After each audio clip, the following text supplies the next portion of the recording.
Naoki wuu soo kacay asagoo dhididayo. Waa riyo xun midii saddexaad ee uu ku riyooday isbuucan. Qolkiisa ayuu eegay asagoo si xoog u neefsanayo. Hadda wuu nabad qabay, laakiin wuu gargariirayay. Sida dhaqankiisa ku jira, carruurta Japan jooga markay riyooyin xunxun ku riyoodaan, waxay u yeeri jireen bako, bahalka markaasi riyooyinka cuna. Sida dadkii hore sheekooyinkii hore ku sheegi jireen, bako waxaa laga sameeyay qaybihii ka soo haray maroodiga, dibiga iyo sidoo kale shabeelka markii xayawaanada kale la sameeyay. Markasta uu Naoki u yeeri jiray, ma uusan arki jirin, umana uusan dangari jirin, laakiin maadaama uu u yeeray, taasi qalbiga ayay u qaboojin jirtay, inkastoo uusan seexan karin, balse caawa wax ayaa ka duwanaa habeenadii kale. Markii uu kor u eegay saqafka qolkiisa ee mugdiga, waa uu arkay bako ayaa markaasi qolkiisa yimid. Bako wuxuu bilaabay inuu ku soo gurgurto derbiga, kadibna wuxuu kala furay afkiisa si saa'ida, markaasna wuxuu bilaabay inuu hawada nuugo iyo sidoo kalena inuu Naoki riyooyinkiisa xumaa nuugo. Isbuuc ayaa ka soo wareegay, Naokina wuxuu bilaabay inuu si wanaagsan u seexdo. Iskuulka wuu ku fiicnaa, saaxiibadiisna wuxuu bilaabay waqti fiican inuu la qaato. Bako shaqadiisa si wanaagsan ayuu u qabsaday.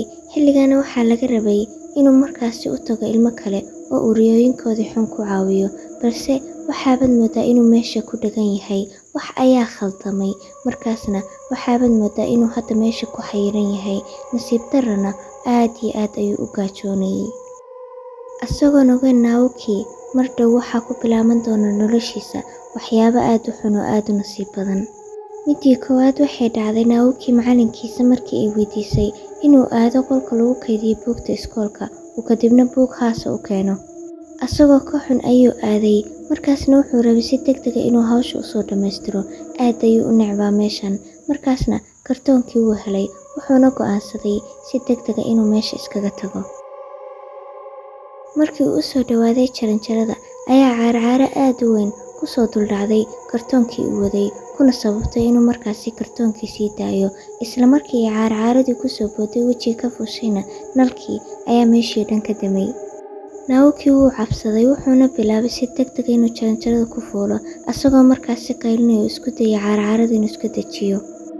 Fasalka ayuu ku soo laabtay isagoo gariiraya. Macallimadii ayaana ku qaylisay, waxayna u sheegtay inuu waqtiga ka lumiyay oo sida ilmaha u dhaqmayo. Dhacdadii labaad waxay dhacday markii uu Naoki marayay waddo aad u biisiya, kadibna bisad madooba ag marisay ayaa waddada qaaday. Kadibna waxay ku sababtay oday markaasi baaskiil watay inuu damco inuu ka leexdo, asagoo si toos ah waddadii u galay oo uu af u galay gaariga delivery-ga. Naoki dhacdadoo dhan wuu u jeeday, isla markiina shoog ayaa ku dhacay oo meesha ayuu ku suuxay. Saacado kadib, isbitaalka ayuu ka soo kacay asagoo keligiisa oo cabsanayo. Wuxuu u qayliyay qof inuu yimaado oo uu caawiyo, markaasna wuxuu maqlayay codkiisa oo ku soo labalaabanaya hoolalka cidlada ah. Wuxuu rabay sariirta inuu ka dego.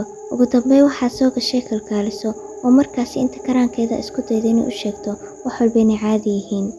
Ugu dambeyn markii uu seexday, Naoki wuxuu markaasi ku riyooday riyooyin aad u xunxun oo u sababa dhacdadii maanta dhacday.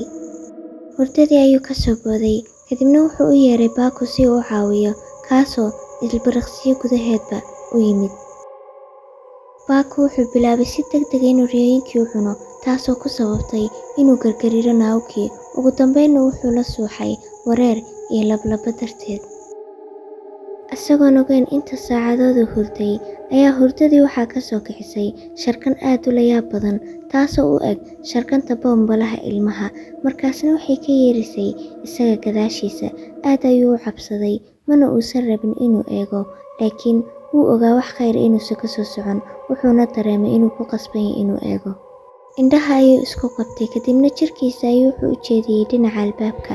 Asagoo dhididaya ayuu indhaha kala furay, markaasna wuxuu ku arkay albaabka asagoo aad ula yaaban ilmo yar oo albaabka taagan. Indhihiisa isla markiiba waxay qabteen indhaha ilmaha oo madow oo eber ahaa. Taas ayaa u yaab badneed ilaa ilmaha yarka uu gacmihiisa kor u qaaday, markaasna uu tusay labadiisa indhood, kuwaasoo markaasi dhiig lahaa. Naoki indhaha ayuu isku qabsaday isagoo saa'id u qayliyay, heer ay kalkaalisadii habeenkii joogtay ay maqashay.